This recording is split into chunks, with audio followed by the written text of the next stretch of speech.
All right. Good evening, everybody that's tuning in. Anyone that's tuning in. We are now live. This is week 5 of the Caregiver Political Education Boot Camp, and we're going to go over part 2 of what we're calling, or what is called. We're not calling it, but what is called family policing systems, or unpacking family policing systems from a few angles. We're going to be youth centered very much today, and want to first kick off with sharing some of our terms that we started introducing last week and will continue to introduce or add on to that list. So for today, um, well, let me just recap a little bit. I'm just going to share my screen. So we started with carceral logic. We'll skip over that. And we're going to talk about reproductive justice, which is a framework that not only includes a woman's right to not have a child, or a pregnant person's right to not have a child, but also the right to have children and to raise them in safe, healthy, and supportive environments. And we're just going to hone in and zero in on the part of being the ability to raise children in dignity, in safe, healthy, and supportive environments. And that's from Dorothy Roberts. Our working understanding of abolitionism is from Marian Kaba, that a world without harm isn't possible.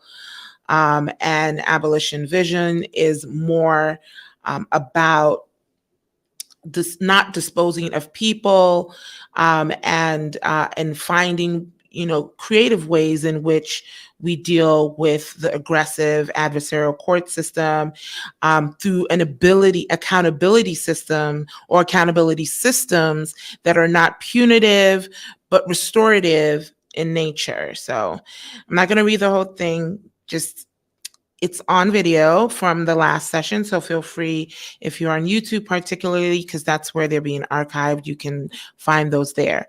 Our working understanding of family policing, this again from Dorothy Roberts, from her recent book, Torn Apart. It says termination of parental rights, as the permanent dissolution is called, that ends of parental physical custody, as well as the right to ever communicate with or regain custody of that child. It is the death penalty of the family policing system in terms of the termination and the severing of parental rights. This is the ultimate punishment for caregivers, but we know that there are many other detrimental outcomes when it comes to the youth themselves and navigate a foster care system. Foster care system is a carceral system, at least as it's understood. One of our caregivers that's going to be presenting today or sharing, her story, is a foster parent. So definitely look forward to deepening the understanding of how that system works.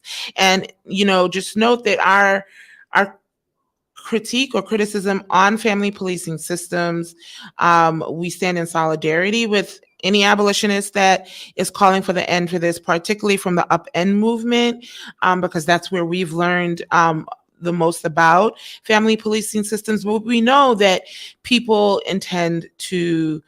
some people intend to do well by our children, and some people foster with good intention.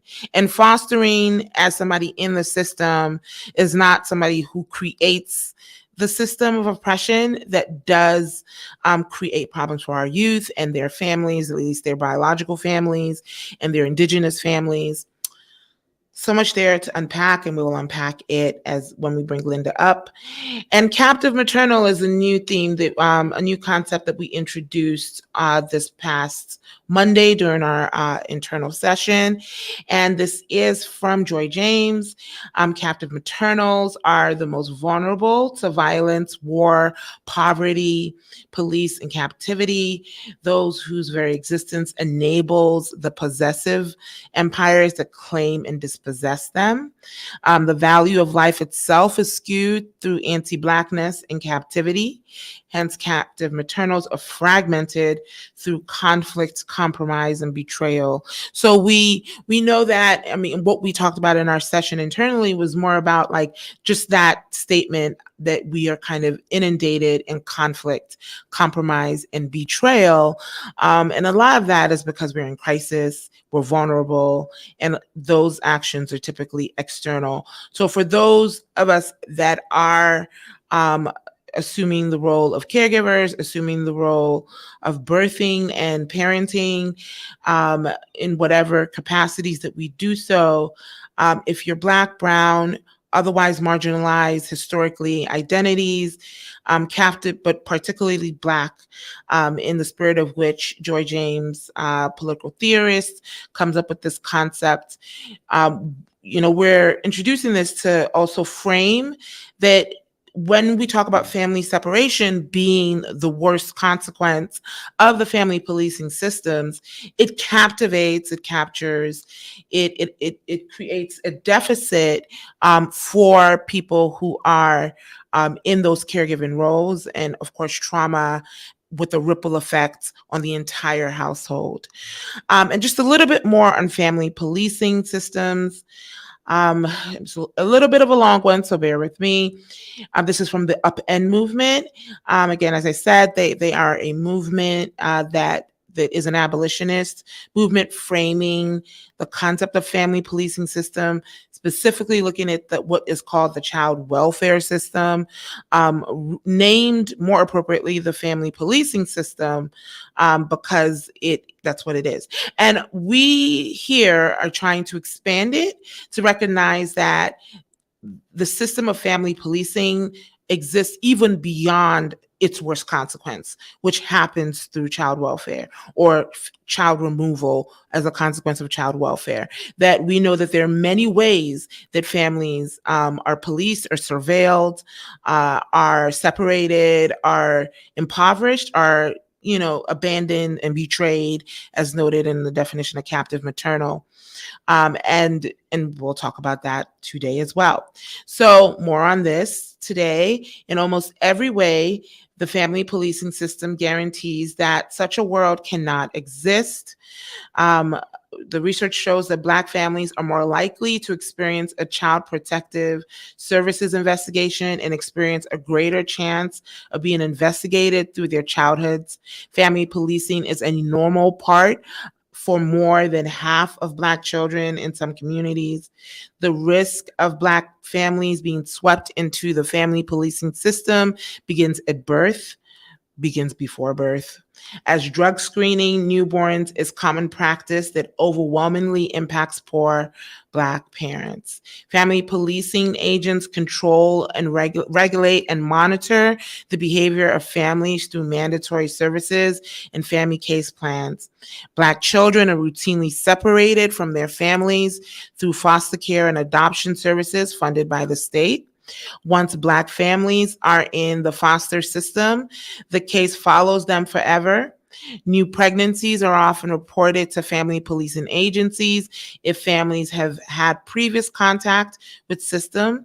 Children born while a parent has an open family policing case are subject to removal. The family policing system acts in concert with other carceral systems, like criminal punishment system, often causing incarcerated parents who are already separated from their children and communities and to forever lose parental rights as a result of their incarceration, which is a punishment not just to the parent, but to the child themselves. The family system is responsible for the continued regulation and punishment of Black families, therefore the continued reproductive oppression experienced by Black parents. And kinship care and community care, we know that abuse happens, abuse is real. I've disclosed several times to many people in our cohort, I disclosed it this week, I'm a survivor of child rape.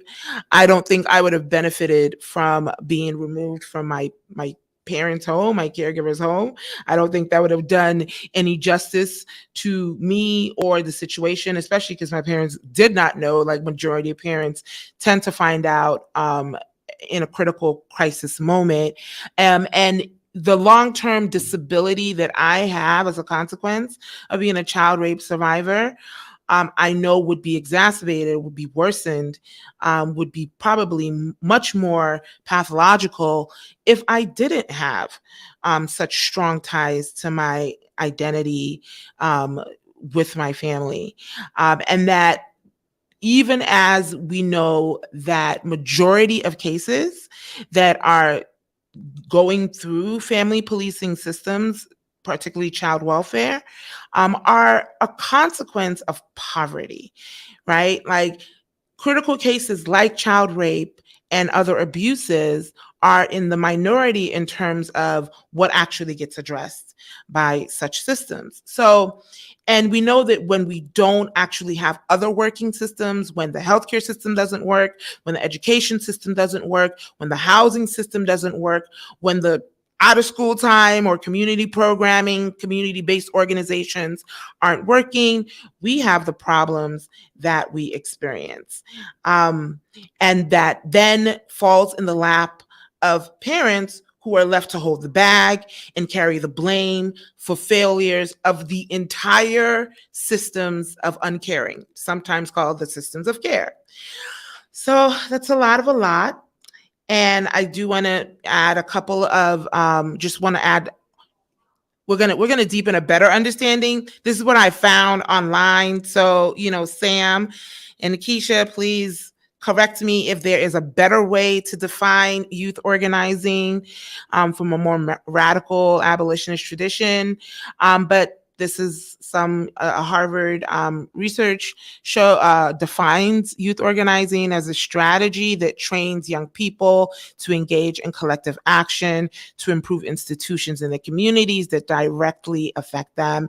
Youth organizers may target systems like education, immigration system, juvenile justice system, or they may work to change policy and practice in specific issue areas such as economic justice and environmental justice. I just want to share that. And, as we, last week, we also went through the budget, the DC budget. We looked at an example of the DC behavioral health budget, and we're actually going to share a clip from the behavioral health budget hearing that happened yesterday. And, a segment from a testimony from Children's Law Center, who is guardian ad litem in DC.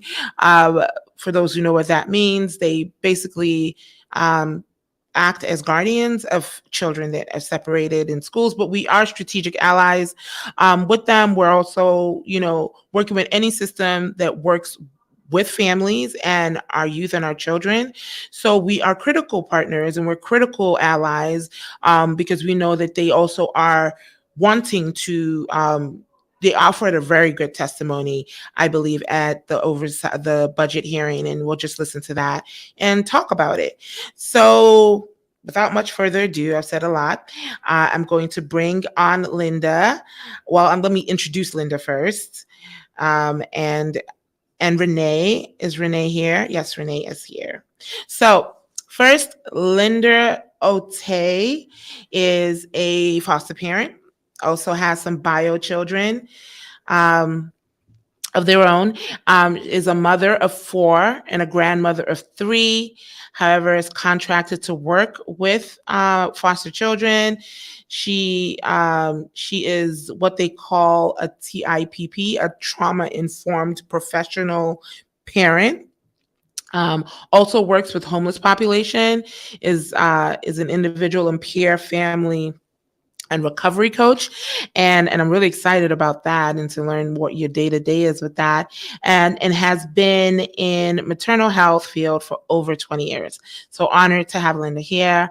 Renee Davis, who is part of our core team with the Acoma Project, and the research that we've done, is a fourth generation Washingtonian, a graduate of DC Public Schools. Shout out to DCPS alums like myself as well. Attended Blue and then School Without Walls.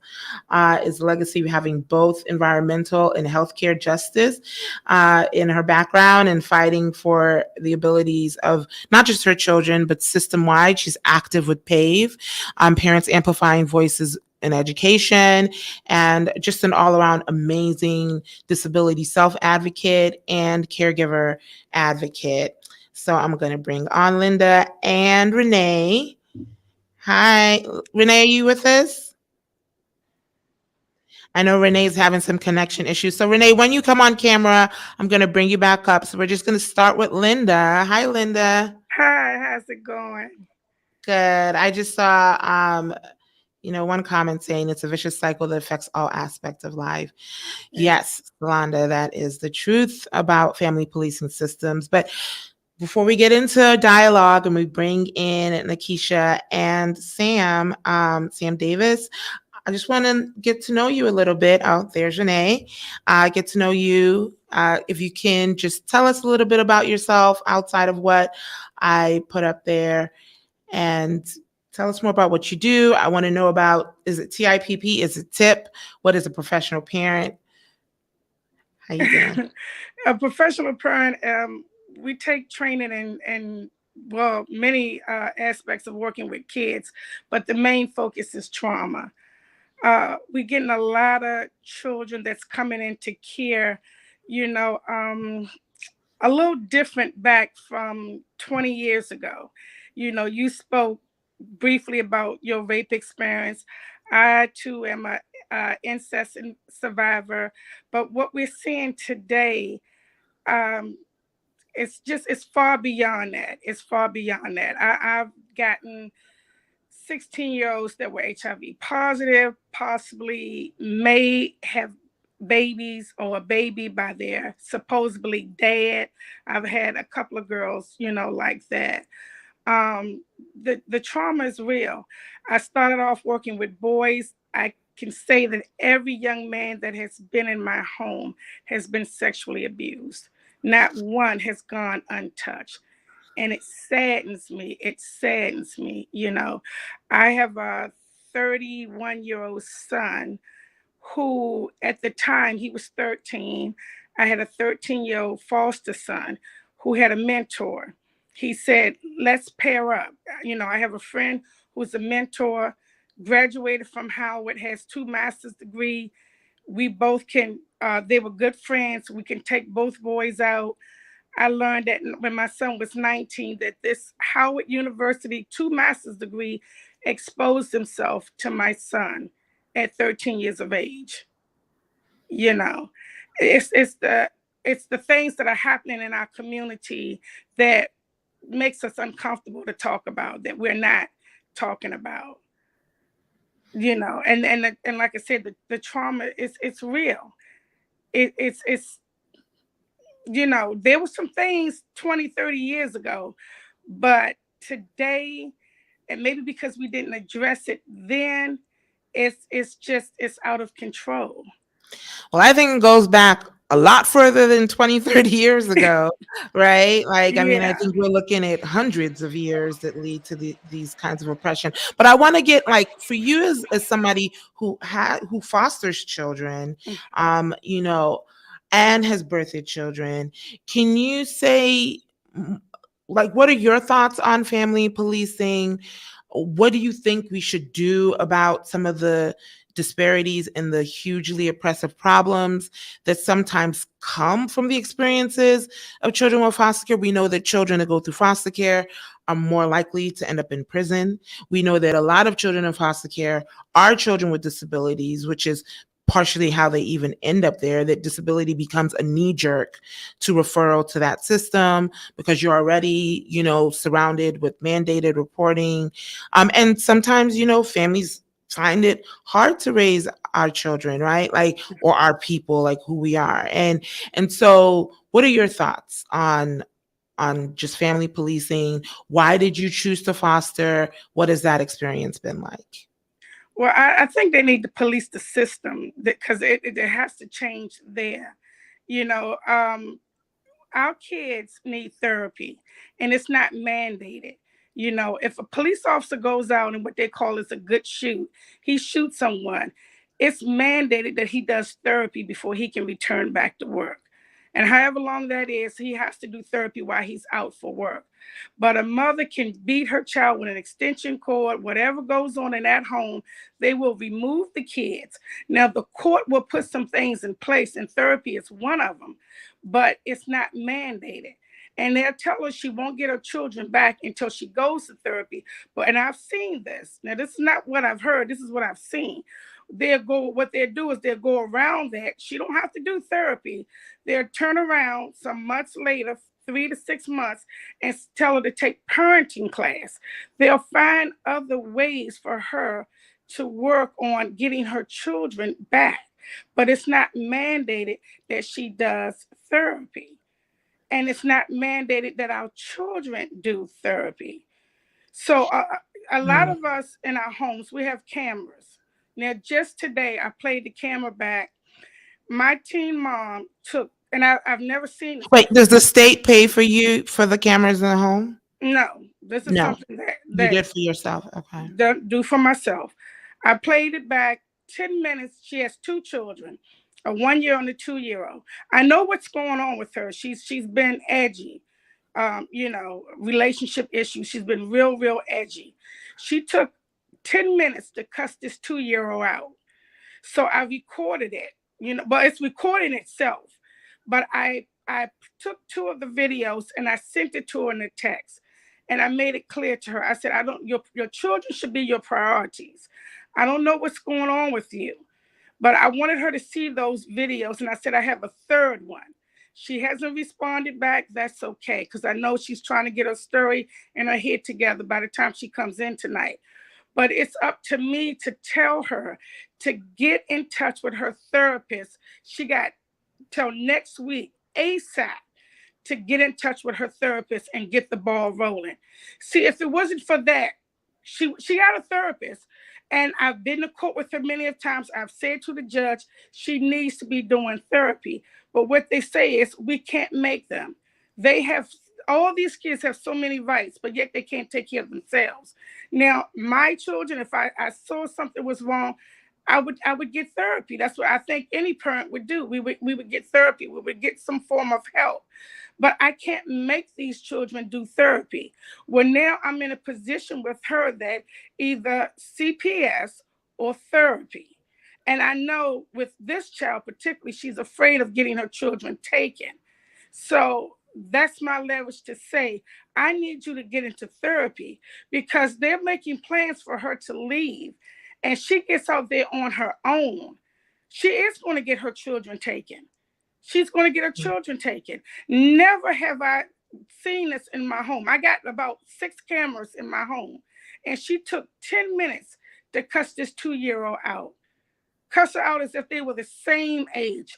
Threaten her to have her not come back to the house as if she's paying the mortgage. Told her, you're not even coming back here again. And so Mm. these kind of behaviors, and we just had a discussion 3 weeks ago about her following in the footsteps of her mom. And she got teary-eyed. She said, how dare you? How dare you? My mother abused me, and you're telling me I'm going to be just like my mom if I keep doing X, Y, and Z. So, of course, we're going to revisit that conversation because here's some of the same patterns, the same behaviors. So the kids, what I'm seeing is they come with a team. Everybody's getting paid. We got 20 people on the team, but where's the help for these children? Yeah. Where's the help? And I'm not seeing the help. I'm not seeing the help. I don't. There's a crisis line. I can't think of the name because I don't even utilize the people. I can't Right. get them to come out when The there's a crisis. access helpline, the Yeah, DBH access helpline. no, it's not DBH. It's something else. But I No. cannot get them to come out It's when a there's Oh, a champ. champs, crisis. champs, There right? you go. Yes. Champs. Okay. I hate to call the name, but I can never get them to come out. The police is faster. And but who wants to Mm, be calling the police on a child when there's a crisis?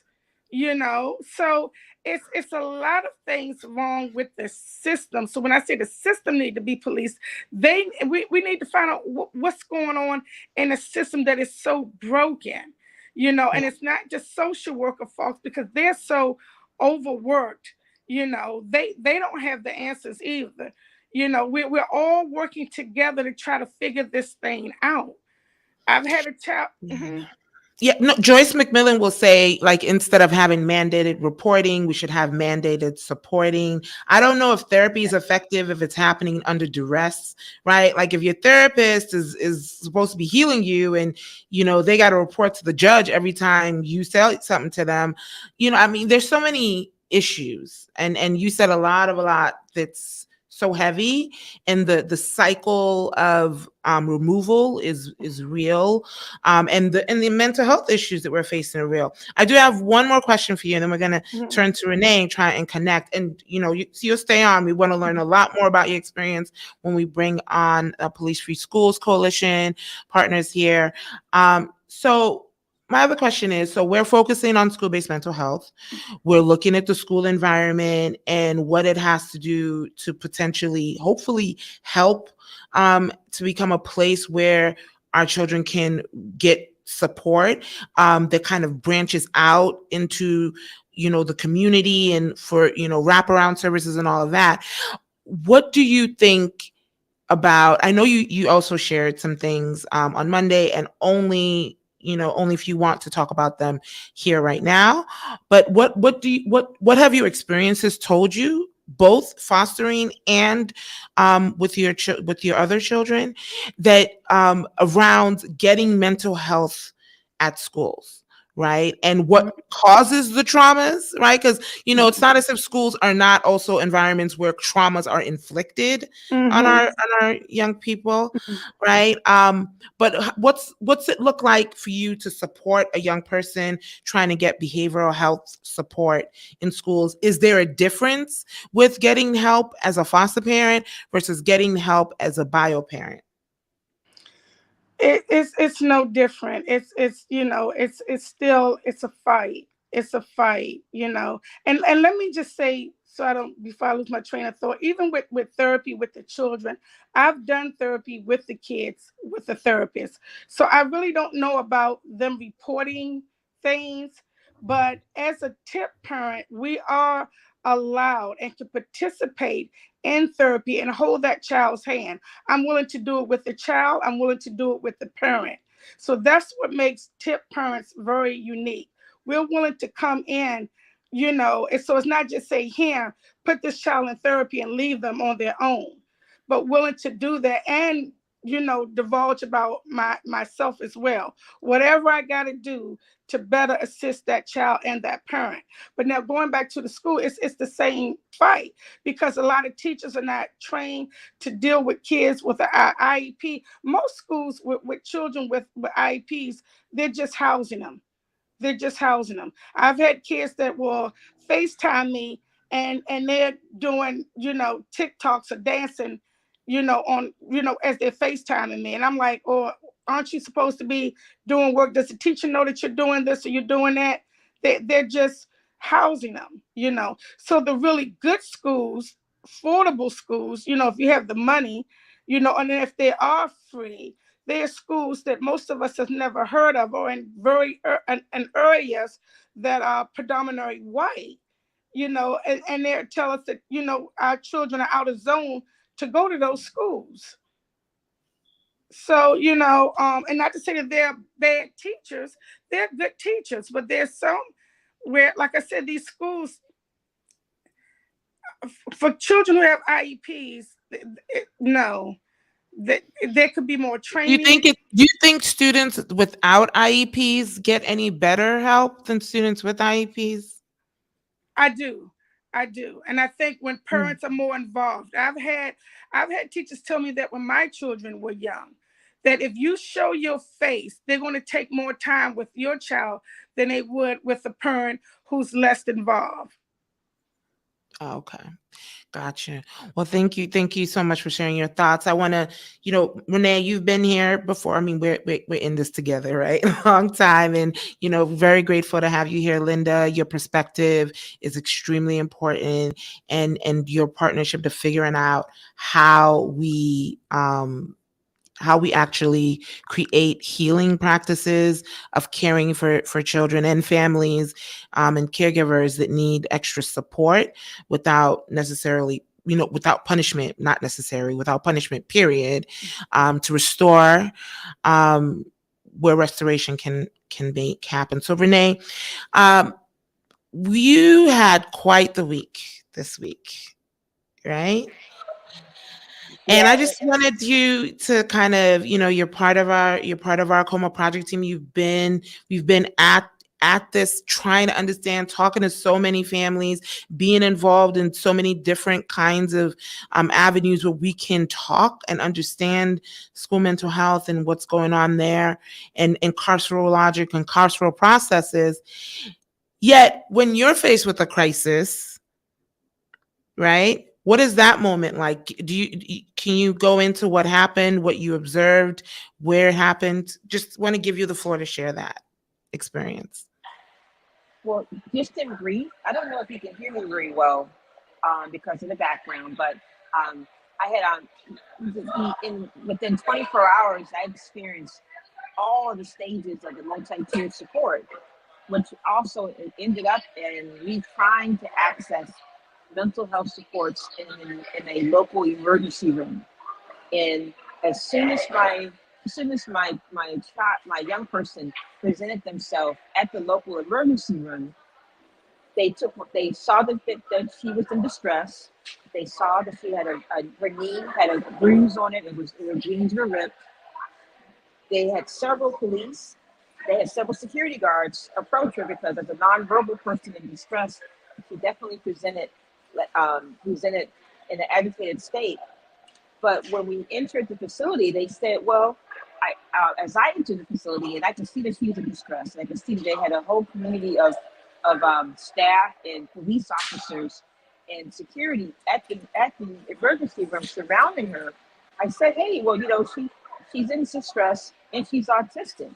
And I said, well, how can we still access the emergency room for for severe stress?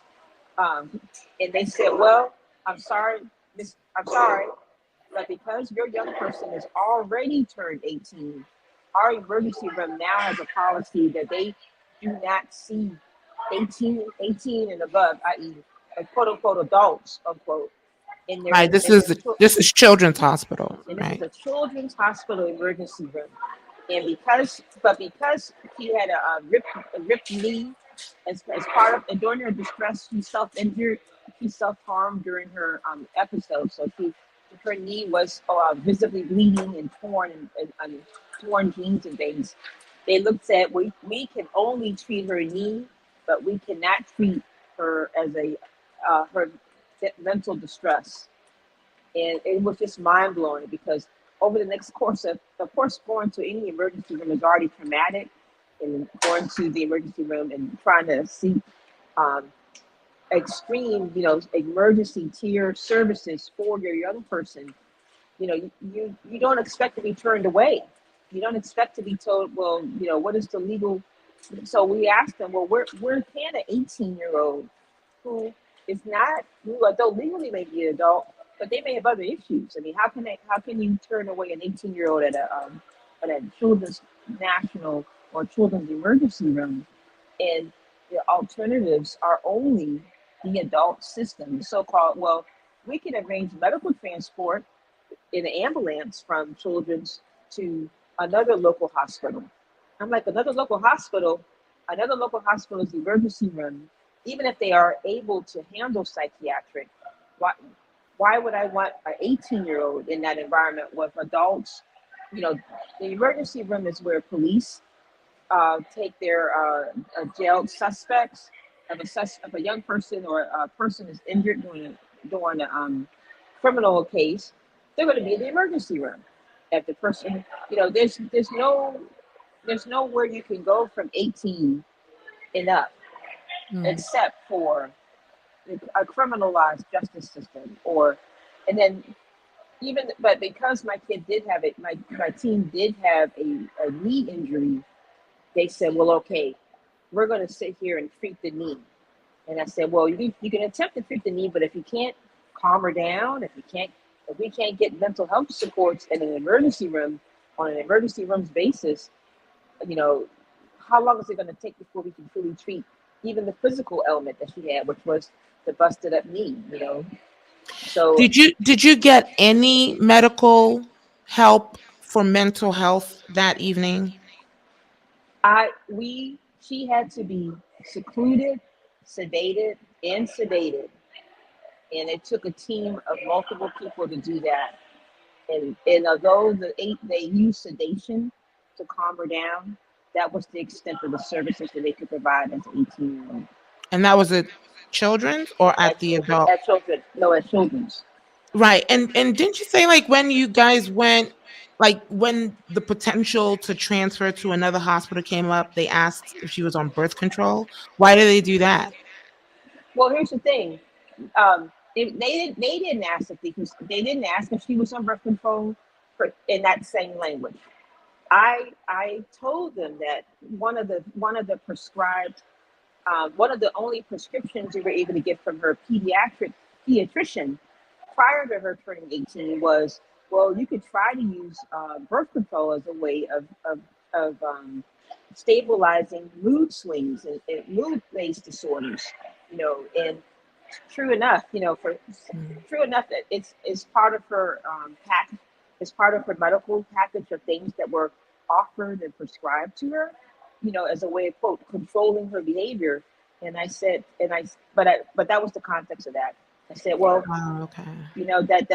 instead of her being able to truly access, psychotherapy and things, cognitive therapy, things that she could use as an individual, in a group, or having a suitable group for mental health supports as an older teen. Instead of being offered that first, we were only offering drugs and prescriptions first. We weren't offering Okay. advanced Yeah, care. I thought the insinuation was that, because she was going to the adult facilities, that there's a prevalence of rape in those environments, and that was a measure Well, of well, see, protection. no, well, see, the thing is, so, but now that she's 18, that is a real point of concern for me. Is that, if you happen to be a pro-life parent, a parent that doesn't want to impinge on the rights of their disabled young person, I like for her to have what's called supported decision making. You mean pro-choice? Yeah, I mean, I like to be, I'm a pro-choice mom, so I'm a pro-choice mom, but I don't believe it's our right as guardians of our teens to make reproductive health care decisions without their consent, without their active involvement to the best of their abilities.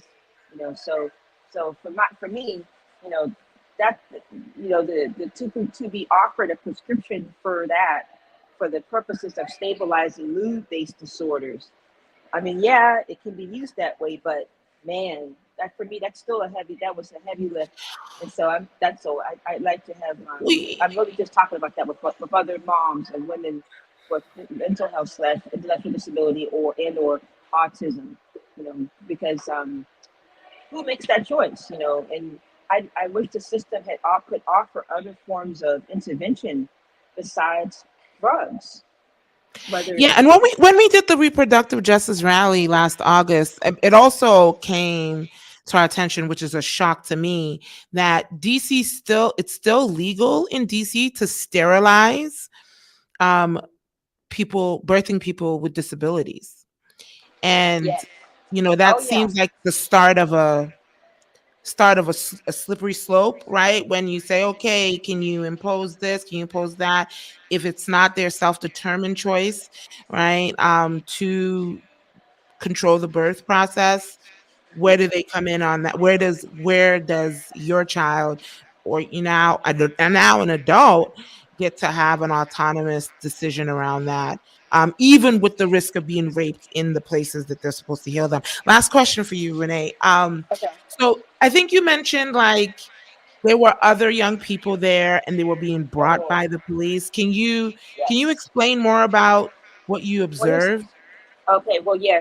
So first of all, after we were able to say that no, she really does need. After we were able to be placed, after we had her physical element addressed, like bandaged, wrapped up, we were attempting to leave, but my daughter had another, just panicked. She had another panic attack. She was really frantic, really worried, really confused. And so as we were placed into the children's hospital's psychiatric emergency section, and of course, we were the old. She might have been the oldest person in there, of course, but we saw so many young people, including quite a few young people who were accompanied by police. Why did I know they were accompanied by police? Well, the young person was not allowed to sit in the bed in the psychiatric side of the unit. The young person had to sit in between two police officers who were still carrying guns, by the way. They still had their guns on their hips, but the young person had no shoestrings and no tennis shoes. And if anyone knows, unfortunately, if you're in custody and you still have issues, that's one of the first things they take. So the young person was sitting Your between two police officers. shoestrings. Your shoestrings, yes, you had Why? Do you know? because they're in danger of self harming by using the shoestrings to commit self harm. So you're not allowed to have shoestrings in your shoes if you're booked and you're in transit. Like you're not allowed to have your cell phone, for instance. One of the other issues is that if you are in that situation, you can't have cell phone, you can't have a watch, you could not. It was only because I was with my daughter when she was in crisis that I was able to use my personal phone to contact our other family members and you, Fiona, to even put her on speakerphone and talk to her. And once you're in once you are deemed into the psychiatric side of the unit, that's all of those items are taken away. But the most distressing part for me was just to see the sheer number of young people who weren't in bed, who were there in crisis, in whatever stage of the And mental crisis. health crises, right? Right. In the ER, but this one young person was not allowed to even be in that side of the room. They literally were in the side of the room where they weren't allowed inside of the room with other kids. They were sitting in between two police officers. Do you know if So so majority so come in with a family member or come in with the no, police? well that's Majority just come in it. with the police, right? But no, well, here's the thing. There's no way for you to know. There's But no way that there's no way for you to know because you don't know how long the person has been waiting for a bed.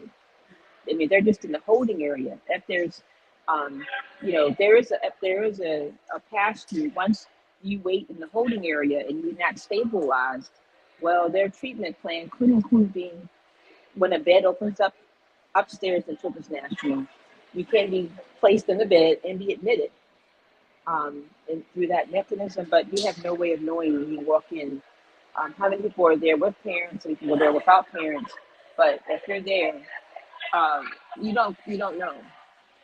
Well, we know that poor families disproportionately go to the ER for primary care, right? Like, are not necessarily, having a sustainable person for non-emergency healthcare, period, right?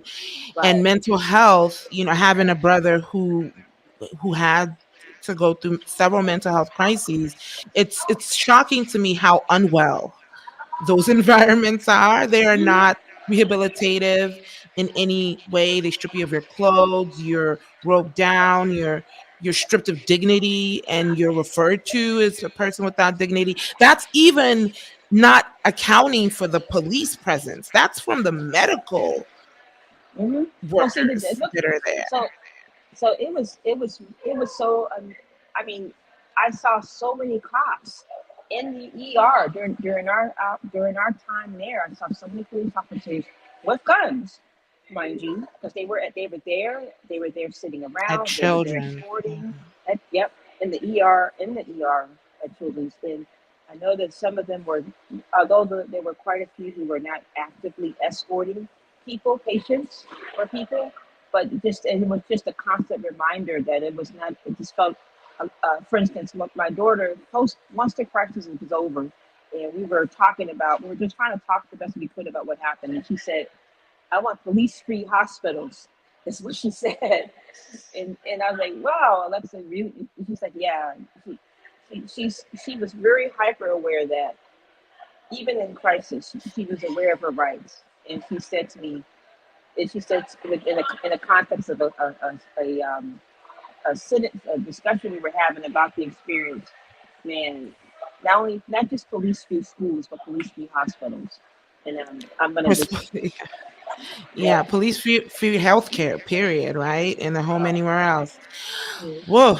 I mean, it's really, I feel like we as neuro mamas here should, caregivers in this boot camp should probably try and go out and see collectively a night at Children's ER and just take a field trip and see what's happening with our babies there.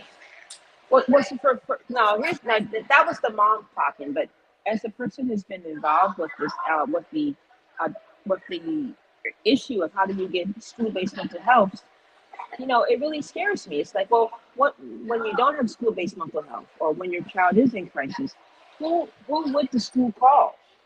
And if they call, and the school calls the police, and the school calls the services to take the kid and to Extract the possibly kid from school. Yeah. extract the kid from school, where are they taking them to? I mean, unfortunately, I'm fortunate in that in this incident, I got a phone call and I knew Alexa was in distress, so I did try to self transport her to the hospital.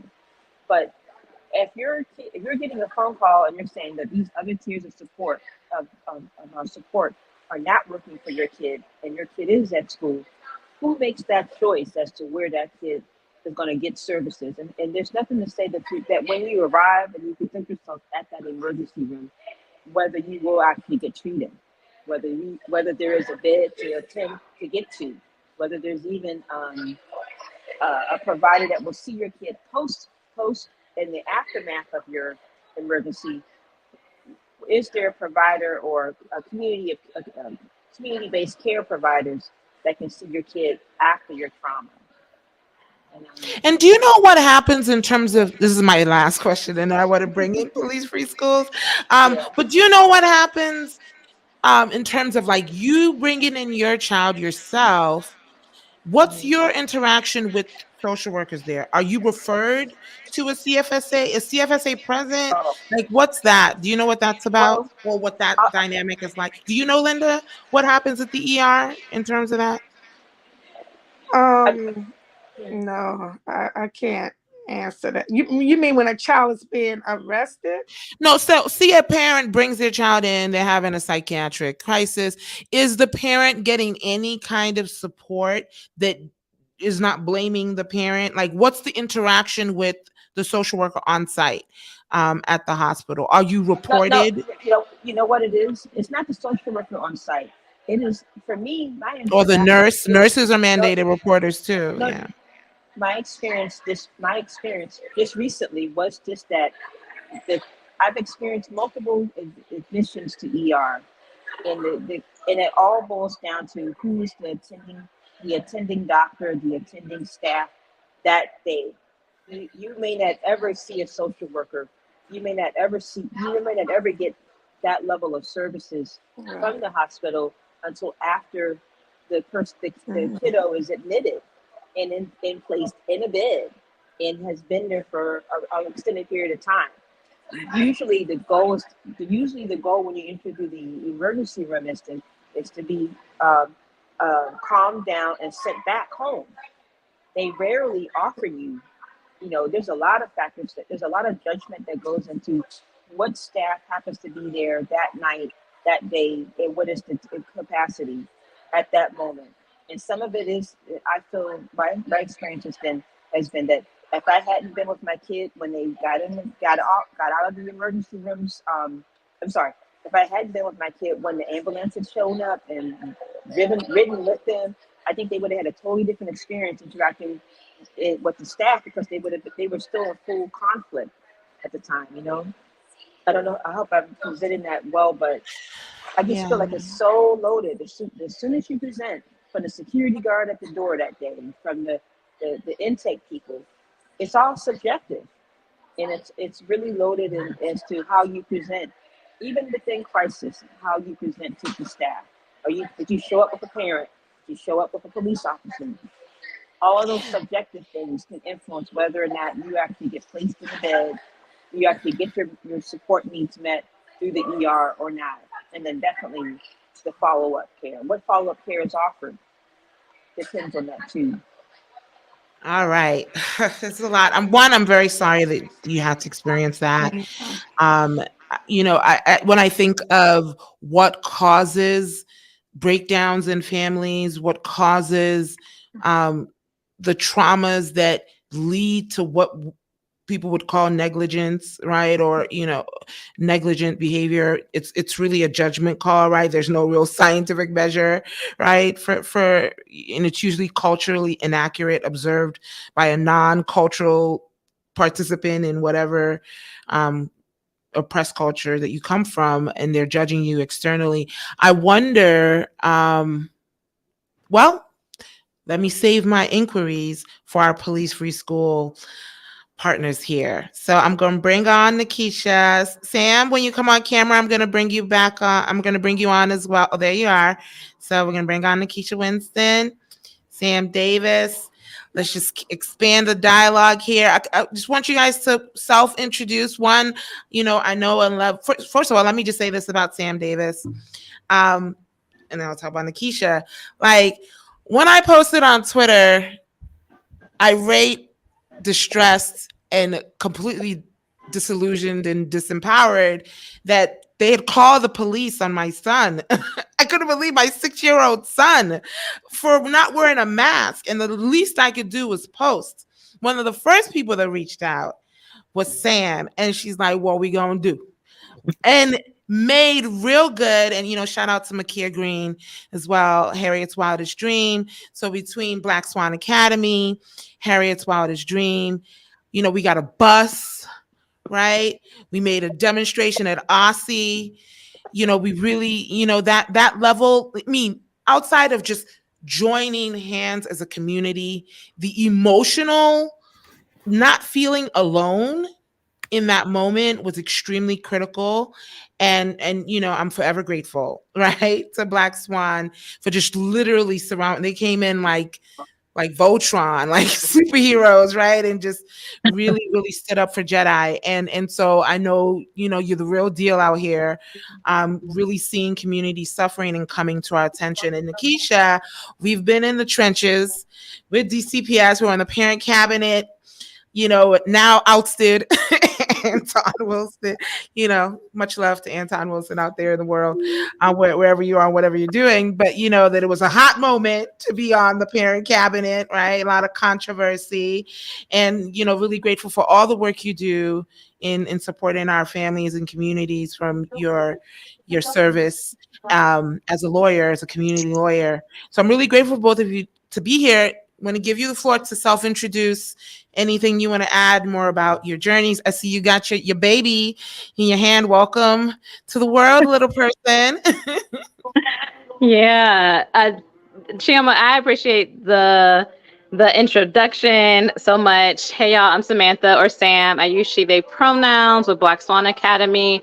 And the work of Black Swan Academy, my work is to be with our people, right? And to really believe and support community power, our resilience, our love for one another, our capacity to heal, especially when we're together, and do that all for the sake of our little Black babies. There's 2 here. With me today, right? And so it's really core to our work, to who I am.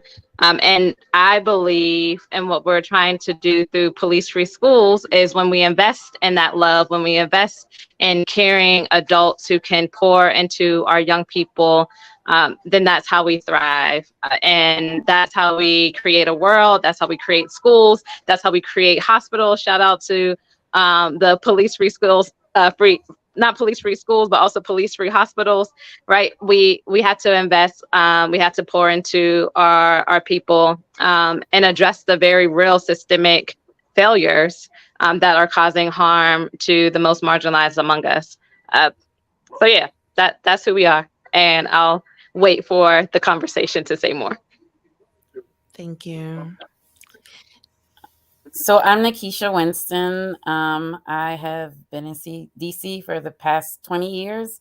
I've been working with people in the juvenile justice system as well as the adult justice system up until the age of 22. I am the mother of a daughter with autism. And so my life's work has really been to help students with disabilities. I have one student that's in a DCPS school and another that's in a charter school. Great. Thank you all for being here. And I know you have a lot of thoughts based on, what the caregivers, shared. And I want to get into all of that. But I first want to share what I mentioned earlier, Children's Law's testimony at the DBH's oversight hearing. Nina, can you load that up, please? And want to start our dialogue from there.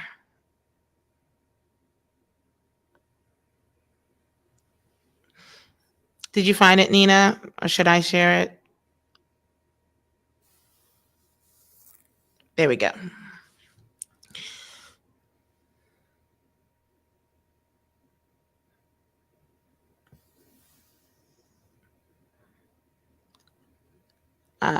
We can't hear the sound.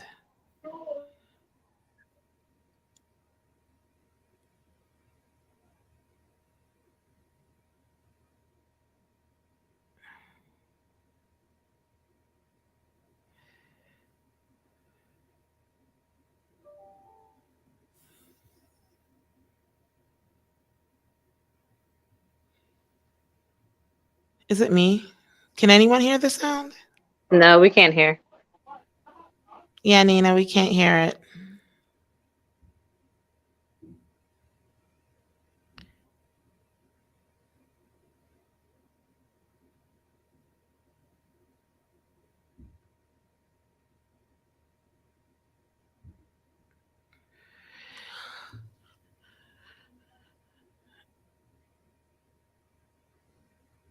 Do you want me to see if I can share it from my computer, and would that make a difference? Let me share it. Let me see if that's going to make any difference here.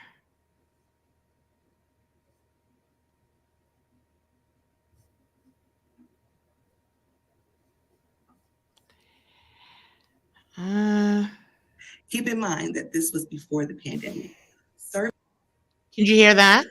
We could hear. And you can see it also? Because I Yeah, can't we can see see. what I'm sharing.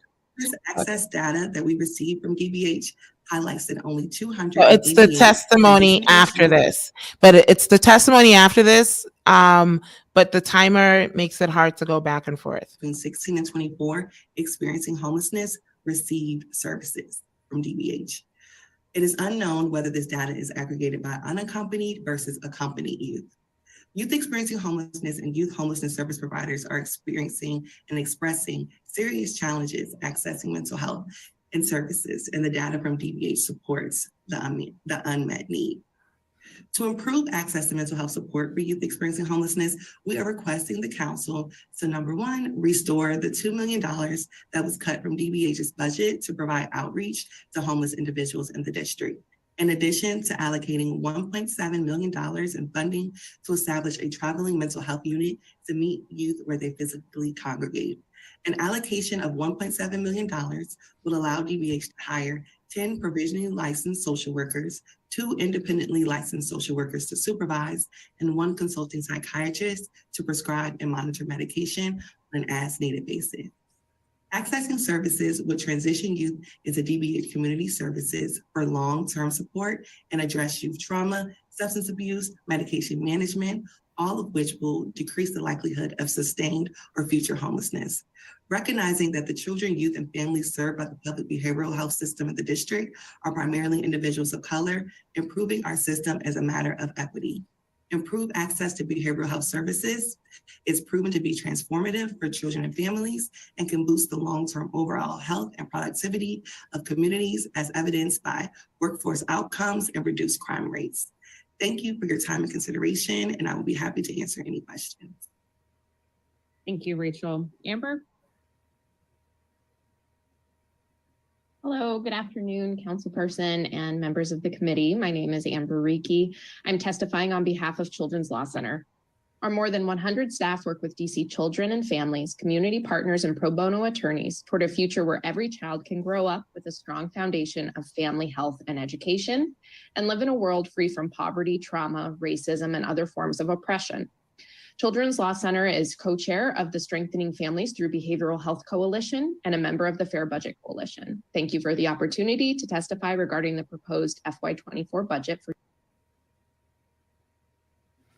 DBH. At Children's Law Center, our clients often have significant behavioral health needs, but consistently report they are unable to find providers offering what they need, or they deal with long wait lists or high turnover. The chairperson knows, and we reiterate in our written testimony, the dire statistics about youth mental health, including increased suicidality among young people. So I evaluate the proposed budget asking, how does it support youth mental health? We are very pleased to see that it includes a significant increase in payments for behavioral health providers who are so critical to serving our public programs. Unfortunately, we also see reductions in essential prevention and treatment work for which those gaps should be bridged.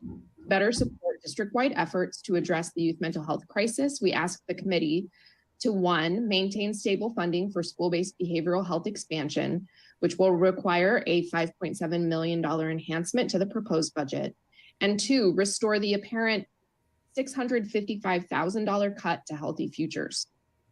In addition to the many alarming statistics from the recent Youth Risk Behavioral Survey, something else really broke my heart.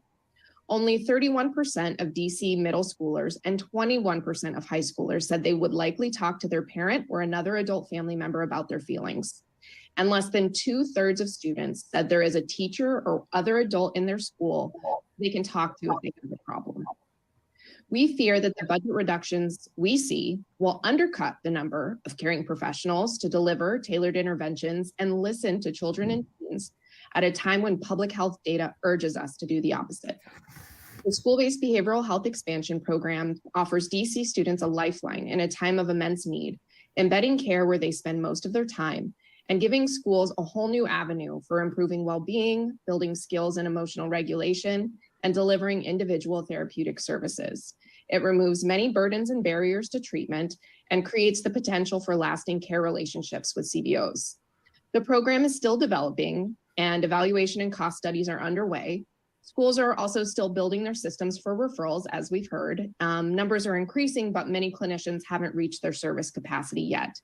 But a shortage of clinicians in the job market has been the greatest barrier to implementation. DBH has been responsive by increasing CBO grants in December to over $99,000 per clinician. CBOs were relieved to be able to offer incentives to retain and attract highly educated and highly sought after licensed clinical social workers. The Strengthening Families Coalition and Fair Budget Coalitions are requesting the council to ensure that this compensation is included in FY24. But the line for SBBH appears to revert from this winter's enhancements, resulting in a functional cut. We therefore need the additional $5.7 million to keep clinician compensation stable. Healthy Futures is another program that co-locates behavioral health professionals in schools in childcare for ages 0 to 5. The collaborative relationship builds the capacity of staff and families to support children's development, social emotional health, and school readiness. In FY22, early childhood mental health specialists served over 7,500 children across 102 centers. Last year, the council added $700,000 to the Healthy Futures budget to support continued expansion to serve up to 182 centers. However, the mayor's proposed budget appears to cut $655,000 from Healthy Futures. We ask the committee to ensure the level funding remains in the program's budget. Alongside the cuts we've described, Children's Law Center is concerned by cuts to mobile crisis services like CHAMPS, SUD prevention services, crisis stabilization beds, pharmaceutical costs, and contracted services. We wish to understand how these decreases will impact youth and ask the committee to ensure services are not diminished. Lastly, we're glad to see the significant increases in provider payments in DBH budgets for behavioral health rehabilitation services, which needed at least 7.5 million more in reimbursement levels to catch up with inflation. Increased provider payment rates for behavioral health services will better support a broad, diverse provider network. Our theme today has been the imperative to create more places and more professionals to do behavioral health care. That is done in part through sufficient pay. In a year of tough choices, we urge you to continue to prioritize the youth mental health crisis by maintaining funding for SPBH clinicians, reversing cuts to Healthy Futures, and ensuring our young people have access to caring and skilled adults where and when they need them. Thank you. Ms. Amber. Justin? Okay, I'm gonna stop sharing and hopefully stop the video. Okay. Shout out to Justin from the Medical Care Advisory Committee. Okay, so part of why, oh Sam, there you go. Part of why I thought it was important to share that was for a couple of reasons. One, it was a sound assessment of what is kind of happening with the school-based mental health program. I mean, last week we had on the live stream here Mark Lavoda of the DC Behavioral Health Association. He was the first person that pointed out, at least to me, that CHAMP's budget is cut. I mean, we've heard quite a number of caregivers in the chat and on here say a number of things about CHAMPS and how its reach is limited, how its service delivery can be improved. But I don't know if cutting it is the answer. And we know that there's so many cuts in important areas that impact vulnerable families and communities. We looked at OCDOT, which I believe is more of an inflicting of trauma agency. But at the same time, part of why it's inflicting trauma is because they don't have the adequate number of staff right now and lots of workforce issues. I think up to 60 something bus drivers resigned in December, and that's part of the new iteration of crisis. They try to say that's the reason, but we've seen many years of crisis through them.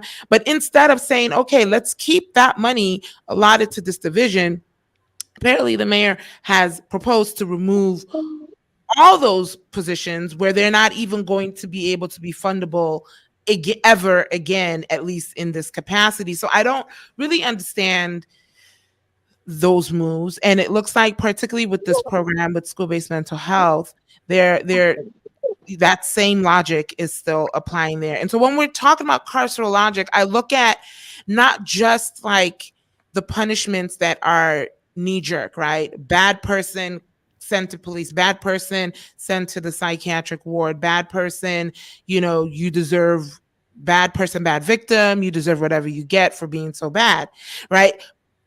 And that includes bad housing, bad education, bad food access, and all the things that are really human rights, right? Basic human rights. And it's almost as if punishment also is in the form of poverty, right? And it's underspoken the impact that has on our well-being, why crime is up allegedly by the youth, and so much there. Those are my thoughts. I'd love to hear what you guys are thinking from what's been said before based on this. Anything on your mind?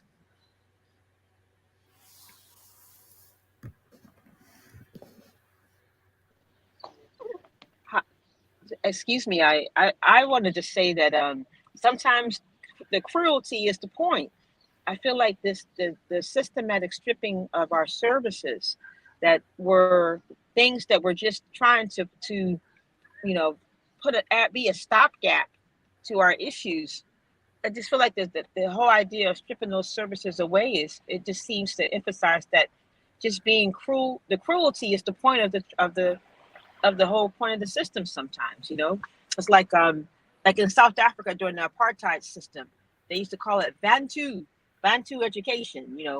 How much further can we have our services and our experiences be stripped away in the quest of reserving those funds for who? Reserving those funds for who's the money, for whom will the money go to? For whom is there no dollar expense spared? No dollar expense spared.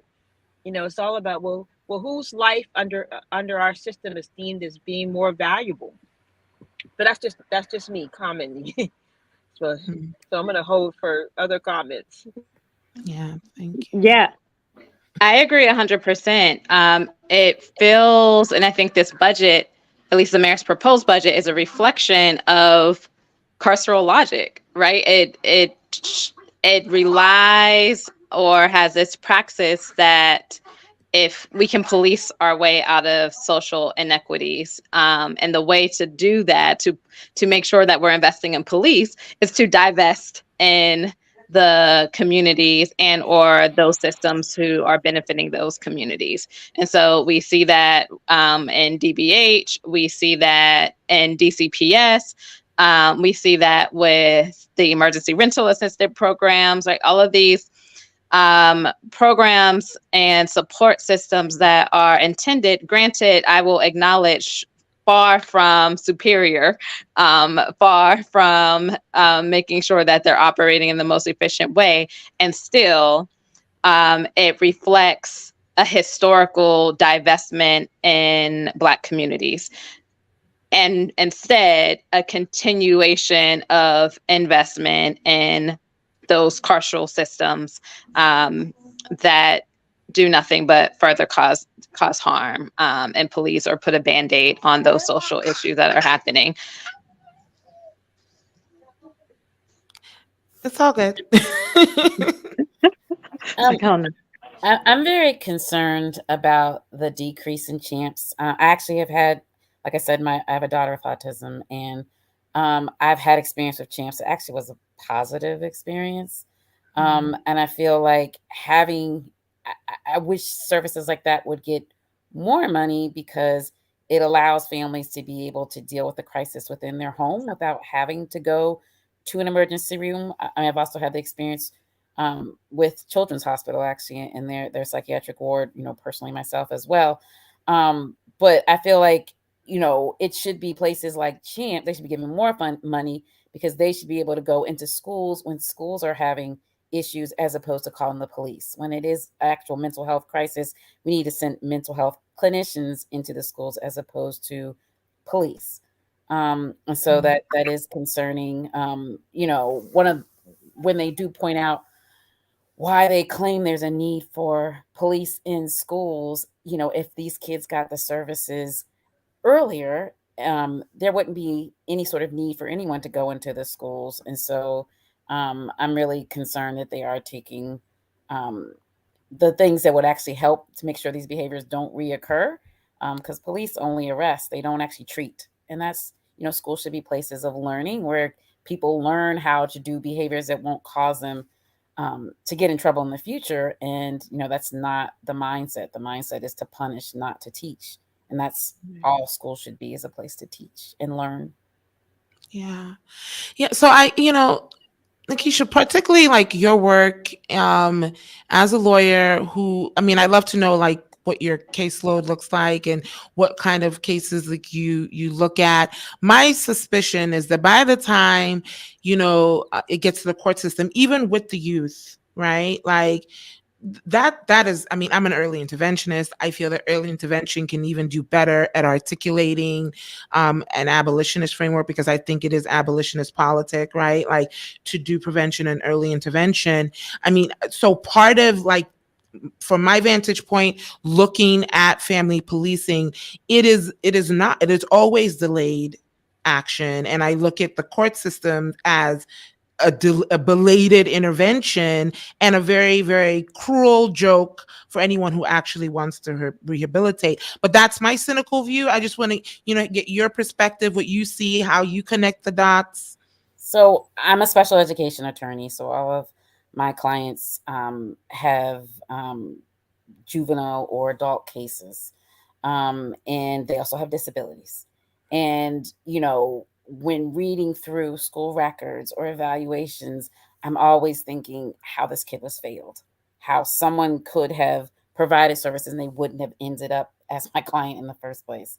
And so, it's the court system is sort of, once everything's failed, then they sort of end up at the court system. But there's so many steps along the way where I feel like there could have been intervention. There could have been, it's super unfortunate for a kid to get all the way to high school and we just figure out that they had a disability. I mean, they've had that disability their entire life. It didn't just happen, but no one found it. Or, because they've acted out so much that they just labeled them, this is an emotionally disturbed, bad kid. But in reality, when we actually did tests, we found out that really they had some cognitive issues. So the way they were processing information, was delayed. And had somebody figured that out before they got in the court system, it's really a shame to me that a lot of these families and kids get all the way to the court system, and that's the first time that they're evaluated, and that's the first time that they figured out actually what the disability is. And had those supports been provided earlier, maybe they wouldn't be in this position. Maybe the family would have known how to best help them. And maybe they, kids start to, in my opinion, internalize some of these things. If everyone thinks I'm a bad kid, then I sort of become that, instead of, understanding, why it is that how my disability impacts me and how I can access support so that I can be successful. Because a lot of times when you're not getting success in the school world, that's not really where you want to be. Or you might act out because being in the classroom is very frustrating for you because you don't understand what's going on. And so a lot of these behaviors I see are just symptoms of an unmet need. Right. I mean, there's a Absolutely. saying, behavior is communication, right? Like Mhm. especially if you don't have any other language to use in any other way. I wonder if Renee, did you come off mic because you wanted to say something? I don't want to.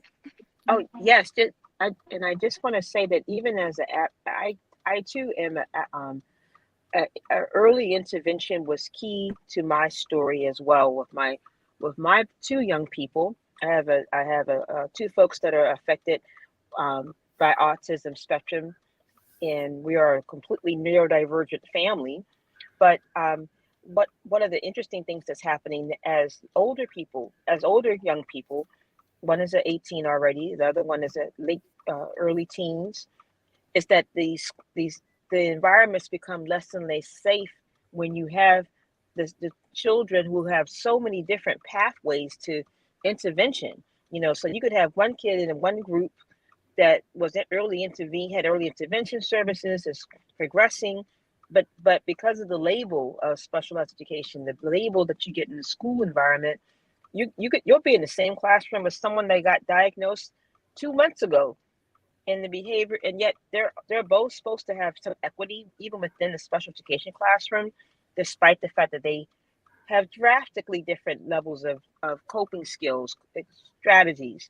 And I was trying to convey that to IEP team that, well, yeah, it does make sense that some children are making progress with their IEPs, but that doesn't mean that they stop needing services. It just means that progress is relative, and you can be making progress as relative to a child that's received early intervention. It can be totally different than progress as is relative to someone, for example, who didn't get diagnosed until 17, 18, and 19. And they're only just accessing high school in the meaningful way under IDEA, under FAPE. But so it's a lot of different. There's a huge bucket of need within that. And I don't feel like the multi-tier systems of support can differentiate and can adjust to fit the needs of all of these different folks that are coming to this pathway. And autism is just a really good mirror of that. The experiences of people with autism really mirror that because of that diversity. Okay, thank you. So Nikisha, one more question for you, and I keep saying one more. I'm sure I'm going to have 10 more, but another question is, like, so you work with special ed that are being supported way too late, or I don't know if support is the language, right? Or are going through navigating Identified way too late. identified way too late. If do you know, like, what's your interaction or your assessment and analysis of the foster care system, or just the welfare system? What does that have to do? Do you see a prevalence of students with disabilities that are fostered? And is that, like, what is your thoughts on just that system based on your vantage point? I mean, I have had dual jacketed clients who've had a neglect case as well as a juvenile case. I mean, that is just another system that sort of failed them. I mean, we have the juvenile system. We also have the neglect system.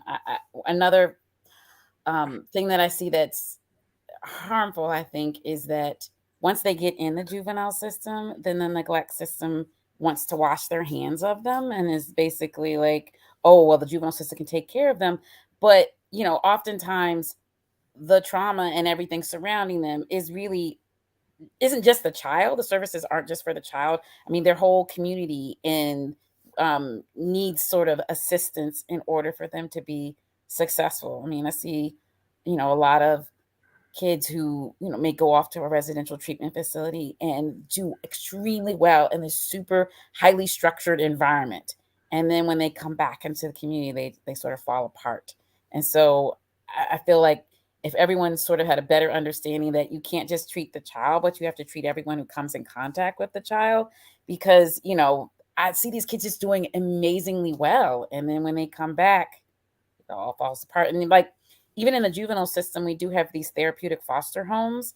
And I've seen I've seen students go there and do amazingly well. And then when they come back, unfortunately, I've attended funerals of students who've come back after being in a therapeutic foster home, because when they went back into their home environment, they didn't have that level of support. And so it's really unfortunate. Yeah, I think a contributing factor to that is that foster families get money to, to do their job, and birth parents do not get extra income to be able to meet. But, and they have to open up a case, because I mean, there have been times when I know people have been referred, and there needs to be something where they can get support without going to the extreme of having to open up a case against the parent. Like, parents are screaming and saying, I need help, but you can't access a lot of those supports unless you actually have a case. And, we want to prevent them from getting a case, like put things into place. And it can be hard when a lot of people will kind of talk down on families that have kids that are in the system, saying, oh, it's because of bad parenting. But often the parents have been screaming, I need help, and not been able to access it. And that's really sad, because I mean, there are parents that, have really tried everything in their power to try and help their child not to get into the system. And, they just needed help, Mm-hmm. Well, there was the question in the chat. I'm going to put it up again, from LinkedIn, and I follow Angela Livia Burton, who is a superstar when it comes to family policing. So, in terms of are the services Champs provide helpful? How do you know? Anyone want to take that? I mean, I can just because I had a good experience with them. They came in, my kid was in crisis. They came in, they helped with calming her down. They helped us come up with a plan of, if things escalated, what we would do next. They followed up with phone calls afterwards. So my personal experience, it was great. It didn't need to the point where I needed to call the police, because I could call them to actually come into our home and help us. So, but that's just my experience. And it sounds like other folks have had experiences that weren't so good, but I happen to have a good experience. Linda, do you want to add to that? Or Sam, do you want to add to that? Sam? I was just going to name a curiosity of mine. I have heard positive and negative things about Champ, and more recently, more negative things. And I'm curious, though, if that is because of a lack of capacity and a lack of funding. And so when we have, and what I feel like is a pattern in this city, is when we have alternatives and different mechanisms to support with young people in particular, or with families, that those services, those alternatives to involving police, tend to be underfunded, or not funded in a consistent way, which would obviously impact its ability to provide quality services, to scale up, to meet the need, the vast need within DC, and therefore it gets the kind of thought of being a bad program. I feel like the same is true about violence interruption models in DC. I feel like the same is true about school-based mental health. Like, right, all of these programs that are intended to support have not historically have not been funded well, or funded on a consistent basis, and that has to impact quality. Right, absolutely. Linda? Yeah, my own personal experience, and I hate to bring race into this, but anytime, and they've only been to my home, I think twice, they have been white. And I think it's a little different when you're dealing with a child with autism and a child with behaviors. So it's less threatening with a child with autism. So I can come into that home and feel less threatening than a kid who is in the system, who may kirk out, who is, cursing, going off, may or may not be punching holes in the wall, depending on what the behavior is. So the first reaction is, can you put the child on the phone and try to calm them down from the phone? And if that doesn't work, and if it's a must to come out, then they come out. And it's, well, if they won't open the room door, it's not much we can do, because we can't just impose on their privacy. So I think it's, from listening to everyone, it's a thing, it's a difference. It's a difference in behavior, and from the child, it's less threatening. And when I'm coming in, and then again too, I'm in Southeast, but I'm not going to say it's because I got to come into Ward 8, but I'm dealing with a child that it's in care in the system, and it's this is the behavior. So I don't know what I'm walking into. Yeah, I've also heard informally, from some school-based clinicians, that schools will call champs just to get the child or the student removed from school, not necessarily to de-escalate, which is their primary role. Their role is not they're not an extractive factor, right? Or they're not supposed to be, but have found that that's when they're actually called by schools the most. I don't know if that's the same in terms of caregivers, because again, as caregivers, we are enlisted to be part of carceral logic. We're encouraged to report on our children. We're encouraged to send our children into these carceral systems. And I think one way, like champs potentially is a reactive force, but I don't think that's on champs alone. I think that's also on just the culture of practice around when and why we utilize champs, which could also be remedied by social education if we ever invested in that, But I just want to talk about. Can I Yeah. just comment on what you just said? Just in looking through school records and things like that, I have noticed that a lot of students' first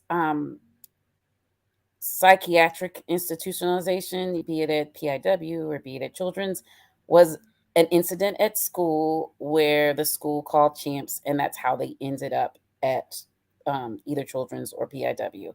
So what you're saying, I've actually, I have noticed that trend, that's usually their first psychiatric institutionalization was preceded by the school calling champs.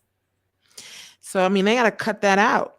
They got to cut it out. And it's a very uncreative way to use it in intervention and a crisis intervention. So shout out to ACLU who's currently looking at decarceral ways for crisis. And it is absolutely right, Angela. It's a pipeline.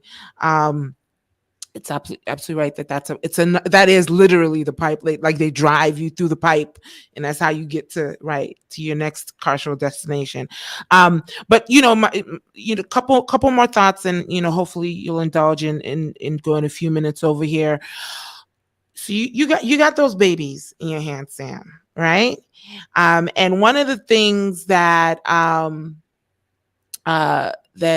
children's law testified to was the cutting of the budget of Healthy Futures program, which I've been a sitting member of coordinating council for school-based mental health since 2017, and every step of the way, early childhood has been my priority. I mean, when I started, I had a 3-year-old, who's now going to be 10 this year.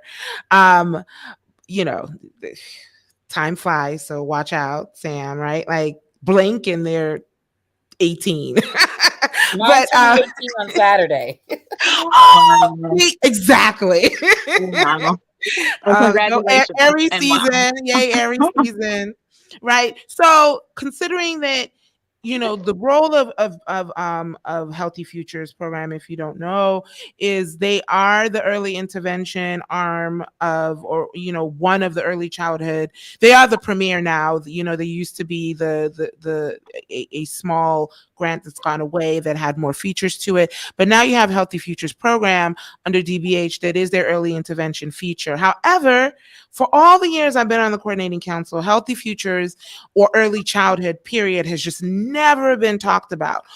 Always going straight to the high schools and only talking about the workforce in terms of clinicians and clinical staff and clinical forces. And at first I didn't understand, that.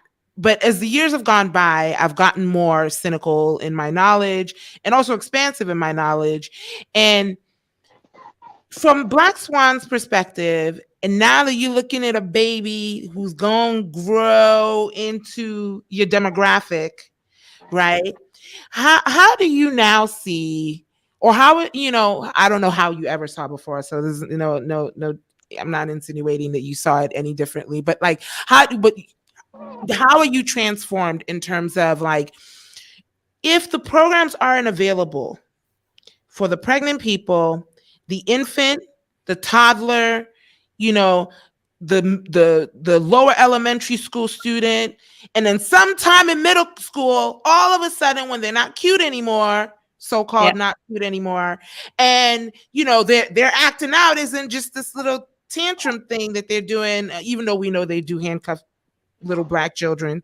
They called police on my child when he was sick. But for the most part, they dismiss behaviors or underestimate, that until they are big and Black and intimidating. And then they become this problem to solve only with the police. Yeah. Right? What are your thoughts, Sam, on that? It's terrifying. The reality is we often talk about, and Black Swan often talks about the school to prison pipeline. And in reproductive justice spaces, we also talk about the cradle to prison pipeline, and really recognizing that we abandon Black babies before they're even born, from mothers and Black mothers having higher mortality rates, Black infants having higher mortality rates, to hospitals not being able to care for infants in a preventative way, and not having the resources there. Was it Georgetown or GW? I always switch it up. But there was a study around adultification of Black girls in particular. And through this study identified that most adults, Black or white, starting at the age of 5, a Black girl was perceived to be significantly older than she was. And that behavior that 5-year-old would exhibit would then become criminalized. And so it starts extremely early. And that when the babies aren't cute anymore is really discretionary when that is. And regardless of whether or not they're going to handcuff my babies, I know that because they're Black, and because of the dynamics of our family, we are more likely not to get the services that we need.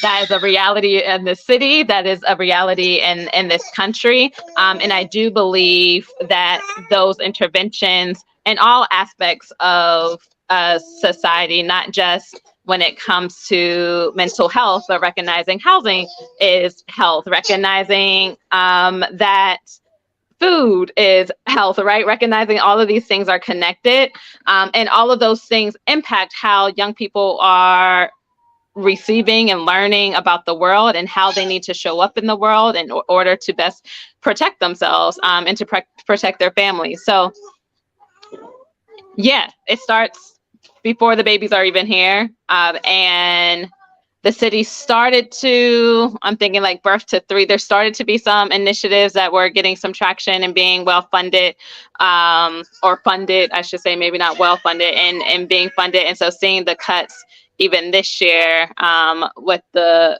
Healthy Family initiatives, it's concerning. And coupled with all the other cuts that are happening Sure. this year.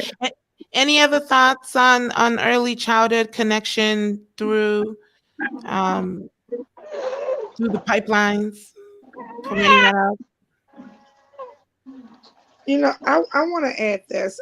I'm not all that big on the cuts and what's going on, but I would say this again, it's things that we really have to address. I had a 19-year-old who was pregnant at the time. Her child is now 2. And there's definitely some developmental delays. But while she was pregnant, she was allowed to smoke. I addressed it with the team. I addressed it with a social worker. The excuse was that it calmed her. And she was living with me at the time, but they were trying to tell me she was smoking marijuana. I said, I don't think that's what it is. It's systematic modern day slavery, and we're doing it to one another. And here it is, a team of people who allow this young lady under 20 at the time to get high consistently and daily under CFSA. Like I said, right now the baby is 2, but he does not look to. I don't know what's going on, but however, this was allowed through the system. So I say that to say cuts or no cuts. It's the decisions that we're making, that we're allowing things to happen with our children. We're allowing this BS. We're allowing things to happen with our babies, with the unborn babies. We're allowing this. And then these kids grow up with behavior issues, and they in turn go into care. It's just, it's a vicious cycle that doesn't. a vicious cycle. Okay. Can I ask a question? Did they try and get her services so that she could learn ways to calm herself without? I wanted her to go to drug treatment. She could do outpatient drug treatment. You'll always hear me bring up therapy. I'm a huge advocate of therapy. Her rights. That's not what she wanted to do, they could not make her do it. The judge says she doesn't have a criminal case, so it cannot be court ordered. The only way it could be court ordered if she had a criminal case going on. So she could not be made to do anything. But was it offered? Even offered to her? Well, I mean, I suggested it. No, I mean, let CFSA say, hey, we have this resource, we think. Well, maybe they did, and I missed that. But I'm sure if they did, she refused it. So I don't want to say that they didn't, because again, they can decide what they want to do. At well, I would say starting at 15, they can decide what they want to do. So I don't want to say that they didn't offer her that. Maybe they did, and she just refused. Sam, did you want to say something? Yeah, I was just gonna name, Linda, I appreciate you bringing up therapy, and the space. And Chioma, you were talking about like mandated reporting early. And I find with our young people, so Black Swan has continued to advocate for more mental health supports in schools. And at some points we get pushback from a number of people, and we're not the only ones who are advocating for mental health supports. And we get pushback to say, okay, we can have mental health supports there, but are young people going to use them? Are young people going to actually go to the mental health supports? And I want to name that I what we have been identifying within Black Swan, is that it's not that young people don't necessarily value their mental health, or not even, and certainly like there is a lack of understanding of coping mechanisms in there, but it's more so that young people view therapy, like many Black folk view therapy, as not being confidential, and being a starting point or entry point for their homes being broken up and for people knowing or telling their business. And what all of that is from a systems point of view is mandated reporting, and young people losing their agency when they go through therapy oftentimes, not having a choice of what happens to them, getting split up from their homes. And that's generational. And that's just the truth, that therapy, particularly because of mandated reporting, has not always been a friend, and still in many ways it's not a friend of Black young folk and of Black people. And so that's just a harsh reality that I think needs to be addressed if we want young people, if we want Black folk to choose therapy. There's like some serious flaws and policing that happens when we start talking about engaging in mental health, from that like systemic perspective. Well, yeah, I would have to agree, because it's almost really, this is the first time I'm hearing of that, because, I have a lot of children that came into my home that has opened up to me about a lot of different things. And like I said, I've sat in on therapy with some of my children. So I never got the impression that the therapist was taking things back to the team or to the courts.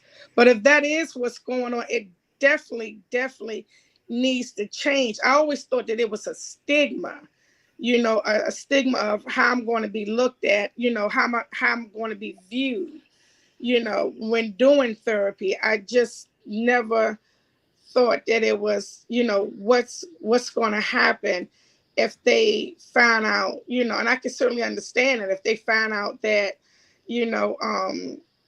dad or mom boyfriend touched me, or mom burnt me. These are the kind of things that I hear. But I never knew that the concerns were my business was going to be told to everyone. Yeah. So I mean, we're over time, and I do want to respect all of your time and anyone that's kind of tuned into this right now. There are more things I wanted to talk about, and we have 5 more weeks to go. And one thing that I want to drop a seed and we'll unpack and maybe come back another time is just around like this question of therapy. I don't think therapy under duress works.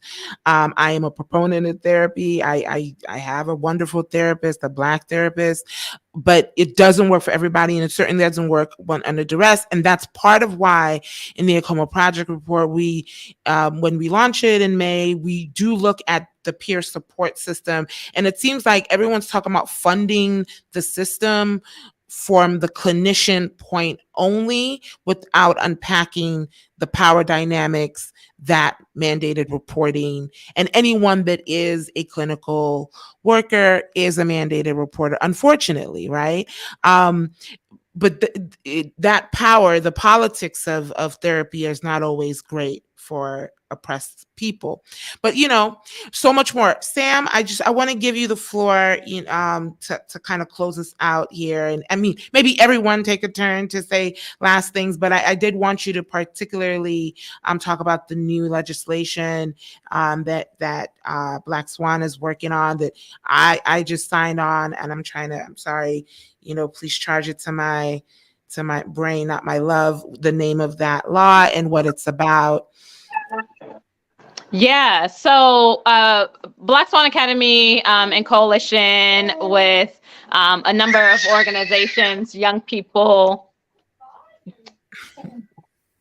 We're being vocal today. Within DC, parents, educators, attorneys, Chioma and Nikisha both sit on that coalition, have been calling both for the divestment of policing and harm within our schools, but also the investment of community-driven, care-based, school-based resources that will actually create true safety within our schools and address the root causes of harm and violence, mental health, normal adolescent behavior, and adultification and criminalization of young people, trauma, things of that nature. And so while the city has committed to a phase out of SROs, school resource officers in our schools, they haven't significantly or radically invested in true safety to both replace and really make the process of safety in schools much more effective. And so the School Safety Enhancement Act is going to be introduced likely on Tuesday. It is co-sponsored by 6 council members. Zachary Parker is hitting that charge to build out school safety teams that are holistic, that are made up of professionals in all types of like prevention and mental and behavioral health backgrounds, mutual aid coordination, in order to address those immediate needs. The call is for every school to have a full-time school-based new capacity added that will just be a school safety director. There will be guidelines and a committee formed of young people and parents and educators and agencies who are involved in safety to create those guidelines and standards. And then every school would be charged with creating a pretty specific safety plan. And then the school safety teams would be implementing those safety plans. And so we are currently in budget season. The MPD budget was today. Folk were advocating in support of funding that school safety, non-carceral, care-based, school-based staff. And then the education hearing is on April 5th, where we are hoping to lift up again how we need to invest in true safety within our schools and move away from the harm and the violence that policing and the policing infrastructure causes.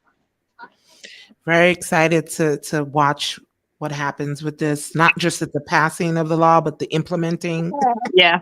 that part.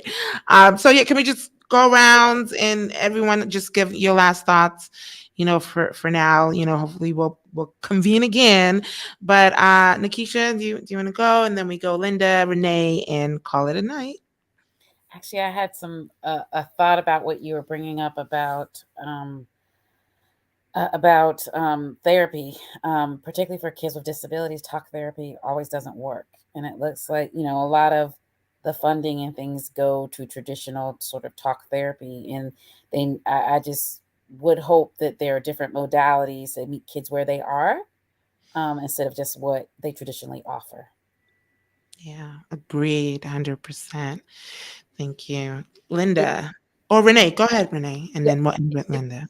And I just want to say, because talk therapy, there are a lot of barriers to talk therapy, including the fact that a lot of the community-based technicians, when they hear that the potential patient has a developmental disability or intellectual disability, they have the right to refuse services. So that's been my experience, that, because they say, oh, we already have a diagnosis of autism or intellectual disability. Well, we don't take kids with. We don't help those kids, right? We don't help those kids. And then, but in terms of my quest for mental health supports for my young people, I have my teenagers, I am very invested in the peer models And that's where out of school time programming, after school time, out of school time programming, programs that specifically do recreational and support sports, those types of modalities give my young people in my household a chance to receive peer-to-peer therapeutic intervention, friendships, building friendships, building trust, building skills, and building shared interests that they can share with their disabled peers and their non-disabled peers. So again, I really want to fully amplify that there are real barriers to traditional talk-based therapy, and there are real cultural factors that influence how talk-based therapies are perceived. But when you have that coach, or that teacher, or that lead teacher, or that peer-based modeling that happens when you're in disability-friendly spaces, that's where I think our kids can also receive supports. Thank you. Okay. Linda, you get the last word. Well, you beautiful women have certainly educated me on some things. I've learned quite a bit tonight. And yeah, in the process, and in the last 5 minutes, my 19-year-old has been trying to explain to me through text what was going on earlier with her. And I won't try to force this, her, contacting her therapist, but I, figure out another method, because I am mandate to report. But my goal is to keep her and her children, together. And that's what she's here for, to teach her skills, to, be a better mom than, what she is. Because I know she loves her children. And, and she's come a long way, and I want to see this work for her. So I'm going to try to figure something out, but I definitely don't want to push something on her or force something on her that may not, that may make matters worse. In other words, if that makes sense. Yeah. And you've experienced an example of where, in some ways, we are your peers, and we just did peer-based support for you, and by extension, your young person. So political education is a wellness program. So we just modeled the change we want to have. Absolutely. Well, thank you all again. We're grateful for diversity funds and emergent funds for providing support for the DC Child Justice Coalition to hold this 10-week caregiver political education boot camp. We thank our partners, Black Swan, Serve Your City, Ward 6 Mutual Aid Network, Advocates for Justice in Education, and all the people that contribute, who we're going to give a huge shout out to in May, that helped us review the ACOMA Project report. We'll be back here next Friday. We'll be talking about Medicaid, and coming on with friends to talk about Medicaid and all the fun things that Medicaid has to offer, and the potential traps that Medicaid also limits. So thank you all. See you all next week. Thank you all for your time. See you guys in the streets. Thank you. All right. Thank you. Thanks, everyone. Thanks, Thank Jim. you. Thank you all.